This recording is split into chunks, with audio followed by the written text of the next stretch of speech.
कहा जाता है कि धन का बढ़ना ठीक है, मन का बढ़ना ठीक नहीं। क्या कहावत नए नवेले मध्य प्रदेश के सीएम मोहन यादव पर लागू होती है, क्योंकि उज्जैन महाकाल की एक परंपरा को उन्होंने तोड़ दिया है। इसी को लेकर लोगों का कहना है कि कुछ अनहोनी होने वाली है। तो चलिए समझाते हैं आपको इस रिपोर्ट में क्या है पूरा मामला।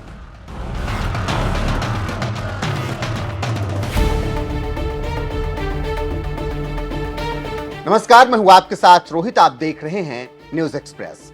मध्य प्रदेश में बीजेपी ने चौथी बार शान से सरकार बनाई और सपना देख रही कांग्रेस को बड़ा झटका दे दिया। लेकिन मोदी शाह की जोड़ी ने पहले ही ऐलान कर दिया था कि पुराने चेहरे मुख्यमंत्री नहीं बनाए जाएंगे और इस बार बिना सीएम फेस चुनाव लड़ा जाएगा और राज्यों में मोदी ही फेस होंगे। मोदी शाह की रणनीति काम कर गई और मध्य प्रदेश में बीजेपी चौथी बार 163 सीटों के साथ सत्ता में आ गई और कांग्रेस के हिस्से में केवल 66 सीटें ही आई। 3 दिसंबर को आए रिजल्ट के बाद बीजेपी ने खूब माथापच्ची की और अंत में शिवराज को हटाकर मोहन यादव को नया मुख्यमंत्री चुन लिया और फिर शपथ ग्रहण हुआ और मोहन यादव मुख्यमंत्री बन गए।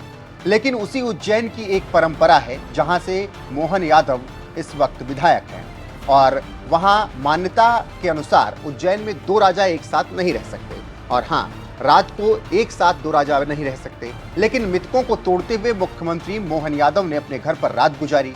मीडिया में छवि खबरों की माने तो मोहन यादव अपने आवास गीता कॉलोनी में अपने परिवार के साथ रात गुजारी। इसी को लेकर पूरे उज्जैन में एक चर्चा शुरू हो गई है, जिसके अनुसार एक साथ उज्जैन में 2 राजा रात नहीं गुजार सकते। इसीलिए अपने शासनकाल के दौरान शिवराज कभी उज्जैन में रात नहीं गुजार सके। इसका पालन राहुल गांधी ने भी किया।